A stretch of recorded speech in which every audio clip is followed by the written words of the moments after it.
Hello guys, welcome back to my channel Rupali dot Ganesh. কেমন আছো সবাই? আশা করছি ভালো আছো। সবাইকে গুড মর্নিং। আর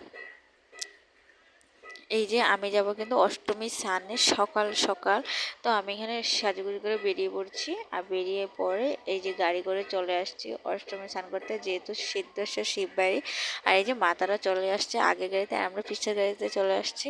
আর ওই যে এখানে কিন্তু এই যে ঠাকুর দেখতে পাচ্ছ, এই যে ঠাকুর শিব, প্রথমে ঢুকতে শিব ঠাকুর আছে এখানে। আর এখানে নদীঘাটে চলে আসছি যেহেতু, আর এই যে নদীঘাটে স্নান টান করবো। ও কিন্তু তর্পণ করে ভাইয়ের দিকে এই যে বাবার কাজগুলো শুরু করে দিয়েছে। আর এই যে ও তর্পণ করার জন্য পুরো তৈরি হচ্ছে, যেহেতু এই যে নদীতে ডুব দিবে। যে দেখতেই পাচ্ছ এখন তর্পণের জন্য একটা স্নান করে নেবে, তাই যে ডুব দিয়ে দিল। এই যে ডুব দিয়ে, আর এই যে এখানে মামি মাসিকে স্নান করছে, আর এখানে ও কিন্তু তর্পণ করছে যেহেতু। তো তর্পণের খালি মানে তর্পণে কী কী মন্ত্র করছে এগুলো যাই হোক আছে। আর আমি এদিকে কিন্তু ভিডিওটা ক্যামেরা করছি, যে ক্যামেরাটা একজন করতে হবে তাই না। আর যে গিয়ে পুরুত কিন্তু পেয়ে নিয়েছি। আর এই যে বাবু কিন্তু স্নান করতে ডুব দিতে অনেকটা ভয় পাচ্ছে, কারণ ওই যে অনেক দিন পর বা কোনো দিনই এরকম নদী দেখে নেই, যেহেতু আমরা বাড়ি থেকে অনেকটা দূর বরফ নদী। তো তাই এখানে বাবু এখানে এই যে ইয়ে করছে, ডুব, যেহেতু এক ডুব জোর করে দিয়েছি আর পারছে না, তো চলে আসছে নিয়ে।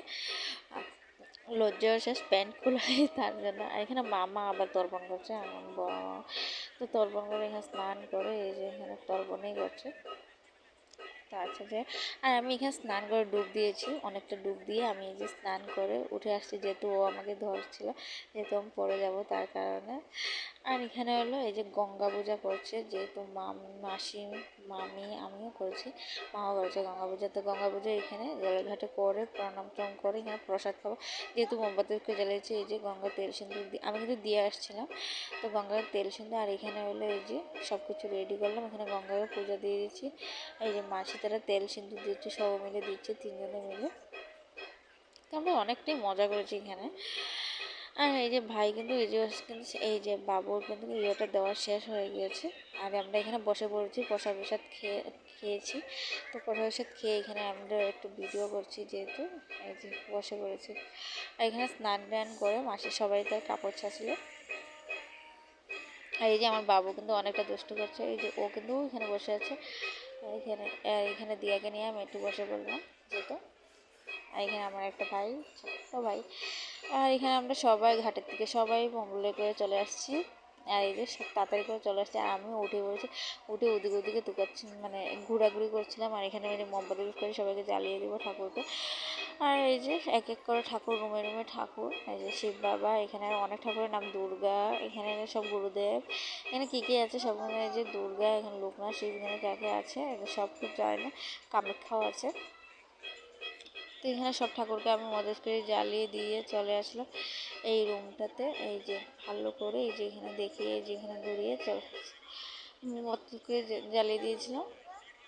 তো প্রায় আমার এখানে সব ঠাকুরকে দেখানো শেষ। এই যে দুর্গাকে ভালো করে প্রতিষ্ঠান জন্য। আর কিন্তু এই যে আমরা দেখতে পাচ্ছি, আমি কিন্তু এখানে মম ধরছিলাম, যেহেতু ও পিছনে শিব একটা আছে, বেলগাড়ি নিচে এখানে দিব। তো তার জন্য এখানে আমি দেখিয়ে এখান থেকে চলে গেলাম শিব মন্দিরে। এই যে সবাই কিন্তু মামা এখানে। আর নদীঘাটটা দেখো ভীষণ সুন্দর। এই যে লঞ্চটা কিন্তু বালু তোলার জন্য। আর এই যে এই যে এখানে এই দিচ্ছে দীপালি মাদরা সবাই দিচ্ছে। এই যে দেখতে পাচ্ছি এখানে একটা রাস্তা, এখানে একটা শিব আর কি, শিবস্থান। এখানে সবাই চলে আসছে। আর এই যে আমি মোবাইল স্প্রেগুলো জ্বালিয়ে দিচ্ছি এক এক করে। আর যে শিববাড়ি ঘাটে অনেকটা মজা লাগে না। আর এখানে লঞ্চটা দেখতে পাচ্ছি ভীষণ ভালো আছে, মনে হচ্ছে আমি একটু চলবো। তো চলতে পারলাম একটা বালু তোলে। তো এখানে আমি ঠাকুরকে দেখি, আর এই এদিক দিয়ে আমি চলে আসছি উপরে, যেহেতু মেন গেট দিয়ে উপরে চলে আসলাম। প্রথম আমরা পিছন দিকে নামছিলাম, তো এখান থেকে আমি উপরে চলে আসলাম। উপরে এই যে ঠাকুর, এখানে যে প্রথম যে শিব ঠাকুরকে দেখেছিলাম, যে শিব ঠাকুরকে আমি আর কি একটু এই যে বাবু কিন্তু যদি ষাটটাকে একটু আদর করলো, এই যে বলছে একটু উঠবে ষাঁড়ের মধ্যে একটু ফটো তুলতে। আমি এখানে দুপাটি মোমবাতি জ্বালিয়ে দিচ্ছি, যেহেতু এখানে বাতাস দিচ্ছে, বাতাসের কারণে আমি এখানে করতে পারছিলাম না, ধূপকাঠির মধ্যে জ্বালাতে পারছিলাম না, বহুতই কষ্টকর। কোনো রকম আমি এখানে ধূপকাঠিটা জ্বালিয়ে এই যে ষাঁড়কে অনেকটা আলো করছে। তো আমি স্নান করে কিন্তু করেছিলাম। এই যে স্নান করার পর অনেকটা গরমও লাগছে। আর এখানে দিয়াকে আমি একটু শুয়ে এখানে করে দিলাম। এই যে দিয়াকে তো অনেকটা কাছে আমি ঠাকুর পক্ষে প্রণাম টনাম করে আমরা চলে আসলাম। ভিডিওটা ভালো লাগলে লাইক শেয়ার কমেন্ট করো। টাটা বাই বাই, এই পর্যন্ত।